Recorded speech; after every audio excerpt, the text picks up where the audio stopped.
खबरों के सिलसिले को आगे बढ़ाते हुए आपको बताएं कि लाहौर में बसंत के साथ अदबी मेले ने मजा दोबारा कर दिया। मजीद रिपोर्ट कर रहे हैं मोहम्मद आलीजा खान। तारीख अगर लफ्जों में ढल जाए तो अदब बनती है, वरना जबाना तो फकत गुजरने का नाम है। लाहौर अदबी मेले से आपको रिपोर्ट कर रहे हैं। हमारे साथ नौजवान खातीन मौजूद हैं, इनसे जानते हैं कि यहाँ आने का इनका तजर्बा कैसे रहा।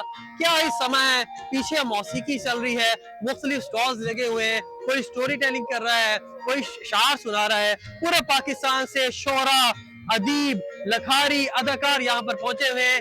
सितारों की झुरमट यहाँ पर हमें नजर आ रही है। बताइएगा, बीइंग अ यंग लेडी, यहाँ आकर कैसे महसूस हो रहा है?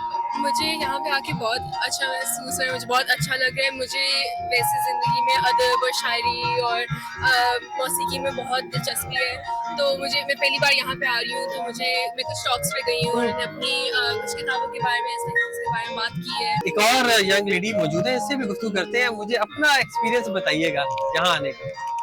जी बहुत अच्छा रहा, बहुत से डिफरेंट स्पीकर्स का भी बहुत सुना, हिस्ट्री के बारे में, लिटरेचर के बारे में, और काफ़ी अच्छा एक्सपीरियंस रहा। जी काफी अच्छा एक्सपीरियंस रहा। गुफ्तगू आपने इनकी मुलाजा फरमाई, बहुत शुक्रिया आप लोगों का। और अलहमरा आर्ट्स काउंसिल का ये माहौल है, आप सरसब्जो शराब तनावर दरख्त भी दे सकते हैं, उसकी छांव तले बैठे बांसुरी बजाई जा रही है और ये पैगाम दिया जा रहा है कि लाहौर लफ्जों की सल्तनत है, जहां तारीख सांस लेती है। सब्सक्राइब करें और बेल दबाएं ताकि कोई खबर रह न जाए।